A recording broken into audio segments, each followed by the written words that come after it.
Hi, hello welcome to fish lovers Tamil. இந்த வீடியோக்குள்ள போறதுக்கு முன்னாடி நம்ம சேனலோட சப்ஸ்கிரைப் பட்டனையும், பெல் ஐக்கனையும் மறக்காம பிரஸ் பண்ணிக்கங்க. அப்பதான் நான் போடுற வீடியோஸ்லாம் உங்களுக்கு டெய்லி நோட்டிஃபிகேஷனா வரும். இன்னைக்கு நம்ம என்ன பார்க்க போறோம்னா, நம்ம அக்வேரியம் டேங்க்ல வளர்த்ததுலயே டாப் ஃபிஷஸ பத்தி தான் பார்க்க போறோம். வாங்க வீடியோக்குள்ள போலாம். நம்ம லிஸ்ட்லயே டாப் 1ல இருக்கிறது என்னன்னு பார்த்தீங்கன்னா, நம்ம பீட்டா ஃபிஷ் தான். பீட்டா ஃபிஷ் தான் நம்ம அக்வேரியம் இதுலயே டாப்ல இருக்கிற நல்ல ஒரு ஃபிஷஸ். ஏன்னு கேட்டீங்கன்னா, அந்த பீட்டா ஃபிஷ் வந்து நீங்க வளர்த்தும்போது, அது வந்து நல்லா பிரைட் கலர்ஸ்ல நல்லா ஃபின்ஸ்லாம் நல்லா பெருசா இருக்கும். அது மட்டும் இல்லாம, நீங்க நல்லா வச்சுக்கிட்டீங்கன்னா, அது உங்க கூட ப்ளேவும் பண்ணும். அதாவது உங்க வீட்ல ஏதாவது சின்ன குழந்தைங்க இருந்தாலும், நீங்க கை வச்ச அளவுக்கு உங்க கைக்கிட்ட வரும். அந்த மாரி நல்லாவே அது ப்ளேஃபுல்லா இருக்கும். நெறைய பேர் நெனச்சுட்டு இருப்பாங்க, இந்த பீட்டா ஃபிஷ் வந்து வெறும் ஃபைட்டுக்கு மட்டும் தான் அப்டின்னு நெனச்சுட்டு இருப்பாங்க. ஆனா, அப்படி கிடையவே கிடையாது. இந்த பீட்டா ஃபிஷ் வந்து நல்லா அழகுக்காகவும், நல்லா நம்ம கூட ப்ளேஃபுல்லா இருக்கறதுக்காகவும் வச்சு வளர்த்தலாம். ஆ எனக்கு பெர்சனலா வந்து பார்த்தீங்கன்னா, எனக்கு பெர்சனலா பீட்டா ஃபிஷ் தான் வந்து ரொம்பவே பிடிக்கும். அந்த மாரி இங்க பீட்டா ஃபிஷ் லவர்ஸ் யாரா இருந்தாலும் கீழ கமெண்ட் பண்ணுங்க. நான் எவ்வளோ பேர் இருக்காங்கன்றத தெரிஞ்சுக்கிறேன். அடுத்து நம்ம லிஸ்ட்ல இருக்க ஃபிஷ் என்னன்னு பார்த்தீங்கன்னா, டெட்ராஸ். இந்த டெட்ராஸ் ஏன் இந்த லிஸ்ட்ல செகண்டா இருக்குன்னு பார்த்தீங்கன்னா, இது வந்து ரொம்பவே ஈஸியா அவைலபிளா இருக்கும். அது மட்டும் இல்லாம இது நல்லா பிரைட் கலர்ஸ்லயே ரெயின்போ கலர்ஸ்லயே அவைலபிளா இருக்கும். அது மட்டும் இல்லாம இது வந்து ரொம்ப ஈஸியா மெயின்டெயின் பண்ண ஃபிஷ். முன்னாடி நான் சொன்ன பீட்டா ஃபிஷும் சரி, இந்த டெட்ராஸும் சரி, இது 2மே ரொம்பவே நல்லா ஆ அவ்வளோக்கா கேர் பண்ணிக்கணுன்ற ஒரு அவசியம் கிடையாது. அதாவது நீங்க மோட்டர் வைக்கணும், நீங்க கன்ஃபார்ம் இதுக்கு ஃபில்டர் வைக்கணும், கன்ஃபார்ம் இதுக்கு வாரத்துக்கு தண்ணி கிளீன் பண்ணணும் அப்படின்ற எந்த அவசியமுமே கிடையாது இந்த 2 ஃபிஷஸ்க்கும். அதனால இந்த 2 ஃபிஷ்ஷுமே டாப் 2ல இருக்கு. நம்ம லிஸ்ட்ல அடுத்ததா இருக்க ஃபிஷ் பேர் என்னன்னு பார்த்தீங்கன்னா, கோல்டு ஃபிஷ்.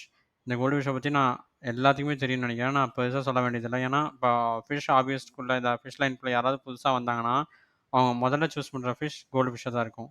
ஆ அது ஏன்னா, இப்போ ஃபிஷ்ன்னு எடுத்துக்கிட்டா அக்வேரியம் ஃபிஷ்ன்னு எடுத்துக்கிட்டாலே பிகினர்ஸ்க்கு ஃபர்ஸ்ட் எடுத்தோனே தோன்ற ஃபிஷ் கோல்டு ஃபிஷ். ஆனா, அவங்க வந்து ஃபர்ஸ்ட் எடுத்தோனே கோல்டு ஃபிஷ் வாங்கலாமா அப்படின்னு கேட்டீங்கன்னா, கன்ஃபார்ம் நான் அத ரெக்கமெண்ட் பண்ண மாட்டேன். ஏன்னா, கோல்டு ஃபிஷ்க்கு வந்து மெயின்டனன்ஸ் வந்து ரொம்பவே அதிகமா தேவைப்படும். அது வந்து ரொம்பவே ஈஸியா இறந்து போகக்கூடிய ஃபிஷஸ். அதாவது அதுக்கு மோட்டர் வைக்கணும், டேங்க் கிளீன் பண்ணணும், ஃபுட்டு கரெக்ட்டா போடணும், அது மட்டும் இல்லாம வாட்டர் டெம்பரேச்சர் மெயின்டெயின் பண்ணணும். இந்த மாரி நெறையா இது இருக்கு. இப்போ கோல்டு ஃபிஷ் புதுசா வரவங்க வந்து கோல்டு ஃபிஷ் ஸ்டார்ட் பண்ணாங்கன்னா, அவங்களுக்கு வந்து ஒரு ஃபிஷ்ஷ வந்து மெயின்டெயின் பண்ணி கொண்டு வரது ரொம்பவே கஷ்டமா இருக்கும். அதனால நீங்க என்ன பண்ணலான்னு பார்த்தீங்கன்னா, நீங்க இப்ப தான் மீன் வளர்த்துறதுக்கு ஃபர்ஸ்ட்டா வரீங்க அப்டின்னா, நீங்க பீட்டா ஃபிஷ்ஷோ இல்ல இந்த ரெட் கிராஸோ, இல்ல ஷார்க்கோ இந்த மாரி ஒரு நல்லா ஹார்டான ஃபிஷஸ் வாங்கி ஃபர்ஸ்ட்டு வளர்த்திட்டு, அதுக்கப்புறம் நீங்க வந்து இந்த மாரி கோல்டு ஃபிஷ் இந்த சைட்லாம் வரலாம். அடுத்து நம்ம லிஸ்ட்ல 4தா இருக்கிறது என்னன்னு பார்த்தீங்கன்னா, ஏஞ்சல் ஃபிஷ். இந்த வீடியோல தெரியிற ஏஞ்சல் ஃபிஷ் நெறைய பேத்துக்கு இந்த ஃபிஷ்ஷ பத்தி தெரிஞ்சிருக்கும். இது வந்து ரொம்ப தட்டையா இருக்கும். இது பார்க்கறதுக்கே கொஞ்சம் நல்லா அழகா வித்தியாசமா இருக்கும். அதனால தான் இந்த ஃபிஷ் வந்து நம்ம லிஸ்ட்ல 4தா இருக்கு. நம்ம லிஸ்ட்ல அடுத்தது இருக்கிறது என்னன்னு பார்த்தீங்கன்னா, கௌரா மீன். ஆ இந்த கௌரா மீன் வந்து நெறைய பேத்துக்கு தெரியாது. ஏன்னா, இந்த கடையில வந்து நெறைய கடையில வந்து இந்த கௌரா மீன் வந்து அவைலபிளா இருக்காது. ஏன்னு கேட்டீங்கன்னா, இந்த கௌரா மீன் வந்து கம்மியா தான் விட்டு வளர்த்துவாங்க. ஆனா, சில கௌரா மீன் என்ன பண்ணும்னு பார்த்தீங்கன்னா, மத்த ஃபிஷ்ஷ புடிச்சு கடிச்சுக்கும். சில மீனுக்கு அக்ரெசிவ்னஸ் கொஞ்சம் அதிகமாவே இருக்கும். அதனால, அது வந்து அது கூட இருக்க ஃபிஷஸ் வந்து கடிச்சு தொந்தரவு பண்ணி அத கொன்னு போடும். அதனால, இந்த கௌரா மீன வந்து யாருமே அவ்வளோக்கா சேல் பண்ண மாட்டாங்க.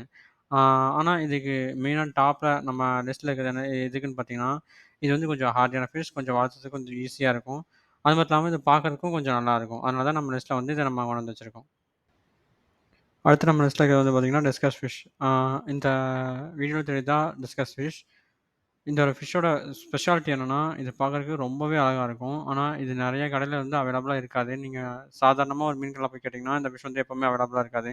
நீங்க கொஞ்சம் நல்லா பெரிய ஹை ஸ்டாண்டர்ட் இருக்கிற மீன்கள்ல மட்டும் தான் இந்த ஃபிஷ் வந்து அவைலபிளா இருக்கும். ஆ இந்த ஃபிஷ்ஷோட அ இன்னொரு ஒரு தனித்துவம் என்னன்னு பார்த்தீங்கன்னா, இது வந்து கிங் ஆஃப் ஆல் ஃபிஷ்ன்னு சொல்லுவாங்க.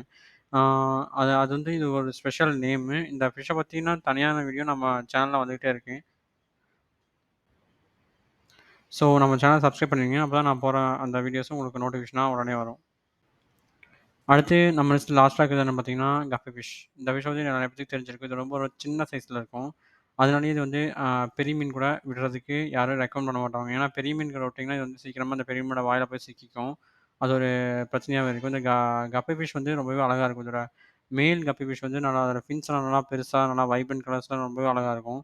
இத வந்து கப்பி ஃபிஷ் நெறைய பேர் ஹாபியிஸ்ட்டா எடுத்துக்கிட்டு, இந்த கப்பி ஃபிஷ்ஷ மட்டுமே வளர்த்துறவங்க நெறைய பேர் இருக்காங்க.